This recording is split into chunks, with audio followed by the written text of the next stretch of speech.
Welcome back. My name's Cliff. I don't think I've actually ever told you my name, except for in the lower thirds. Okay, so again, this lesson is all about what equipment should you use. Here's a hint. Use what you have, okay?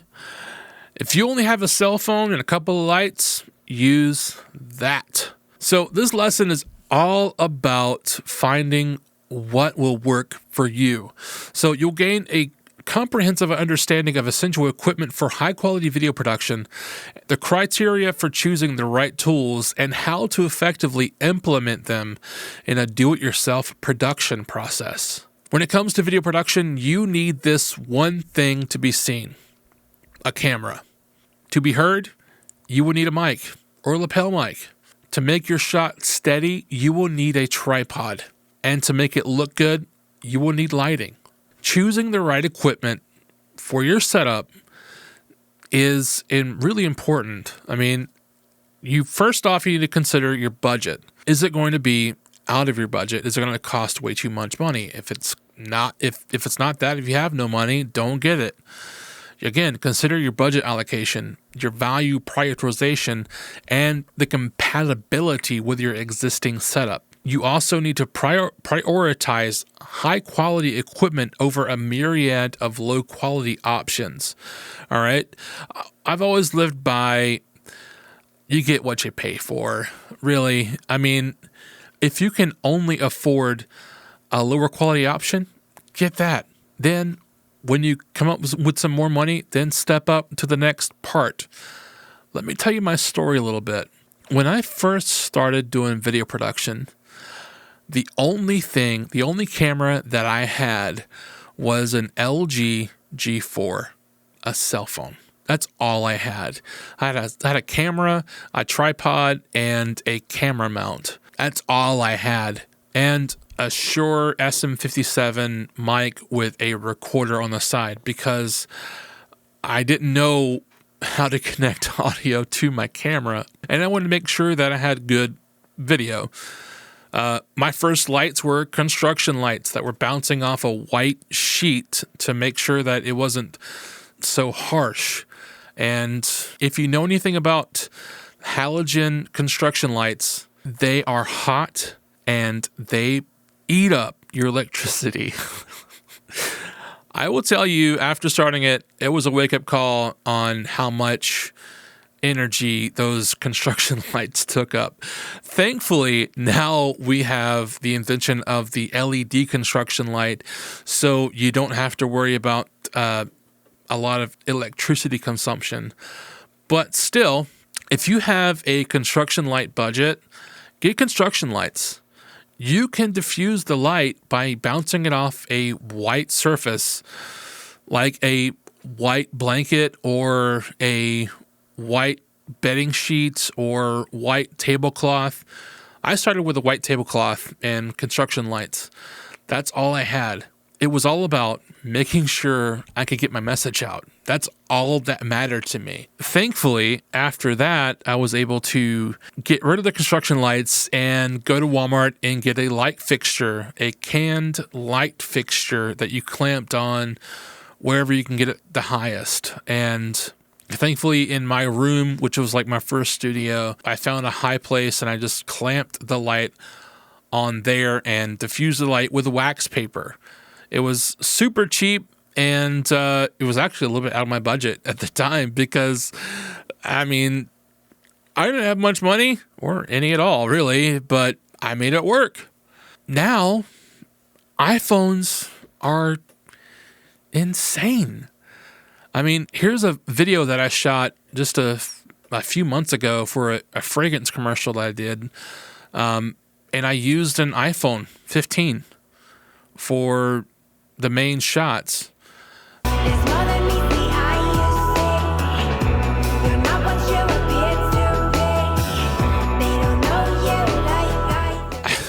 mean, dude, wow. That quality is insane. All right? With a couple of uhs at the insane. All right? If you don't have a camera, use your phone. Use your phone. iPhones Androids, even like the cheaper Androids you find at Cricket that cost like $30-$40, have a better phone that was around 10 years ago in the flagship phones of 10 years ago. The barrier to entry into video production is getting smaller and smaller and smaller. You don't even have to buy light fixtures from Walmart now. You can get a set of 3 lights on Amazon for about $30 to $40. You can get a cheap tripod for $20 to $30 and a camera mount for probably like $20. I mean, that's not a lot of money. Really, it's not. The setup that I can build with, I can find an iPhone 12 Pro. I can find an iPhone 12, a new one, on eBay for about $700, and add on everything else, you're looking at about $800 for a setup. Granted, I understand $800 for some people is just like, what? I understand. I understand. But here's what you really need to focus on when it comes to cameras. You need to focus on the image quality, the audio input capabilities, the optical zoom range, and a built-in stabilization features, especially if you're going to be walking around a lot. I mean, cell phone cameras now, they have really great built-in stabilization for audio input. You can get a cheap lapel from Amazon. Here's a picture. This is a lapel that we use every Wednesday night at my church for our live streams. In fact, if you're in your office and you want something that will follow you, use the OBSBot PTZ camera. PTZ stands for pan, tilt, zoom. All right. And you can use hand gestures for it to sense, for it to start tracking you with AI. And it is dead on. Here's a clip from our Wednesday night lessons at my church. It's crazy. If you want to step up into the big boy cameras, you've got the Panasonic Lumix G7. That's actually probably the less expensive camera on this list. You got the Canon 90D, which is a crop sensor camera, which is just fine for starting out. A Sony Alpha A6400, that's about probably around $1,000 to $1,500. Sony makes a ZV-E10, which is specifically made for run and gun setups. What is run and gun? Run and gun is where you are one person and you need something light that you can run around and follow someone, okay? And film them, not shoot them, but film them with it. If you want to go into the more cinematic realm, you've got the Blackmagic Studio Camera 4K Pro, which is a little bit up there in price. You got the Canon XA50, which is about $2,500, or you can go with the Canon XA11, which is what I use at the church. We've got 2 of them for Sunday morning, and then we also have another one in the studio here. Whenever this setup is not here, we have a Canon XA11 that is 1080p camera. It's a camcorder, and it's great. You just put an SD card in, you press record, and it just goes until the SD card fills up. Another thing that you need is a tripod. Here's a couple of suggestions of tripods. All right, here's the least expensive one. Here's the most expensive one that I am suggesting. You can go up to like $2,000 for a tripod, but I don't suggest that. No. I don't suggest that. I would suggest this one right here. It's probably like $30, $40. It's for smaller cameras. And then if you want to go a little bit higher, like a higher end, or one that can actually handle a bigger camera, here's one that's made by Viltrox for about $200. And here's one by SmallRig that is about $250, $300. It's really good. It's what I use. It's what I use on a daily basis. Audio is so important, y'all. So important. For lapels, I suggest the Rode Wireless Pro 2, super small, just clips on your camera. You hook it in with a headphone mic input into most cameras. In your phone, you can just, if you have an iPhone 15, you can connect it via USB-C. And if you have a 14 that has the lightning port, you can get one of the lightning port adapters and just connect it via 3.5. Now, pretty much anything Android has got is USB-C, and all you got to do is connect it through USB-C. Now, remember the lapels that I showed earlier? They've got a lightning port version and a USB-C version that can connect to any phone. So I would really suggest those. You need good audio. I live by the saying, people can forgive bad video, but they will not forgive bad audio. That's the truth. I watch videos all the time they're a little blurry, but I can hear them. I can actually understand what they're saying, and I don't click away. Now, audio interfaces and microphone, here's the interface that I use here. It's made by M Audio. It's about $200 to $300 from Guitar Center. And then this right here is a Shure SM57. I'm sorry, SM7B. The purists are going to light me on fire. And then for on the camera, I have a shotgun mic made by Audio Technica. When I started out with lighting, I used a Walmart can that you can connect to anything. Now I've got bigger lights that are made by GVM. They're about 120 a light, and that's not including a stand. You can get stands for about $20 to $30 a piece, and then you can get a modifier for that light, and it is about $30 to $40 again. So you're looking at about $200 per light. Now I use this light here for my main light that comes right here. I've got another one right here that it's called a kicker that just kicks extra light up here to separate me from the background.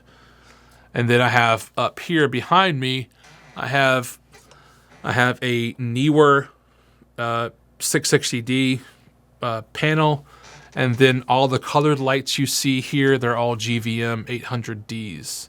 They can go to any color you want. They can also do white, daylight, or 2700K light, or interior lighting. You know how it's really warm. I've got them all up on what's called Sentry stands or C stands.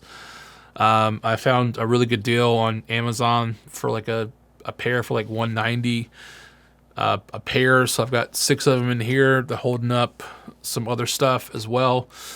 And then on all the C stands, I've got sandbags. Sandbags are extremely important because safety is key when you're setting up a studio. Okay, yeah. So we're going to dive deeper into how this studio is set up. So kind of give you some ideas of how to build out your studio, or start building out your location at your church. That's going to be in the next lesson.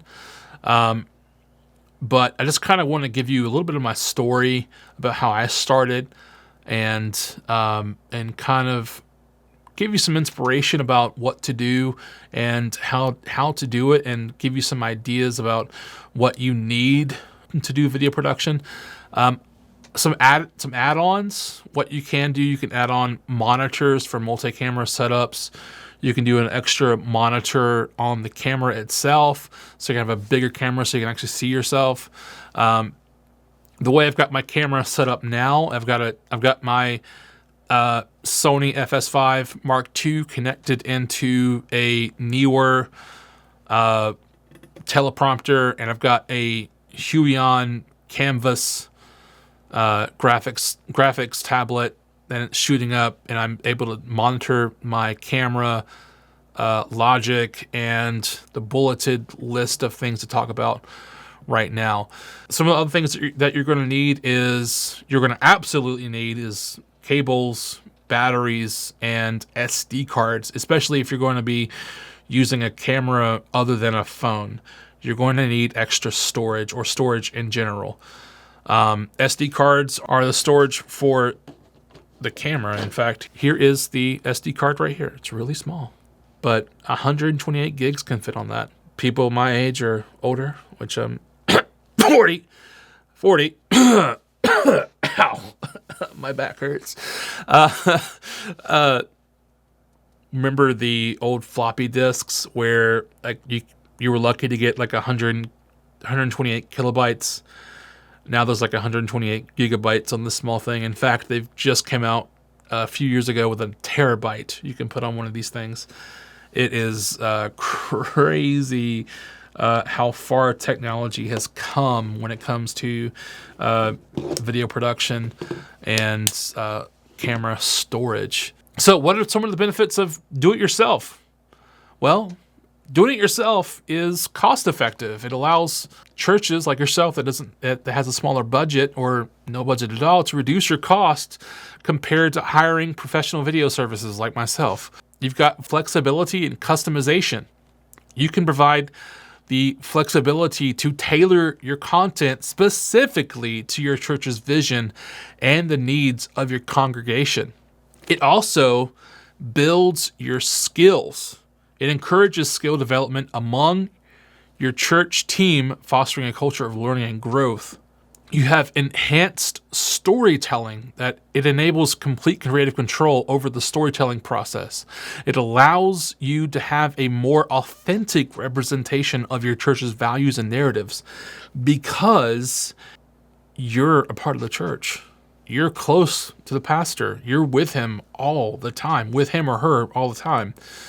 And then finally, the worship experience. Incorporating DIY videos into church services can make them more dynamic and engaging.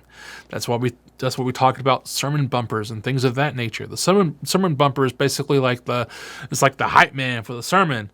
I mean, this is what kind of like gives you kind of heads up of what the sermon's all about and kind of gives you like a visual representation about the sermon so the message can be pushed and it can be received easier by someone that needs to hear the message, okay? So in conclusion, I hope that I was able to create a foundational understanding of the essential video equipment for your church production and the benefits of a DIY approach. So now you are now empowered to assess your current equipment, identify additional tools required, and strategically plan your next video project.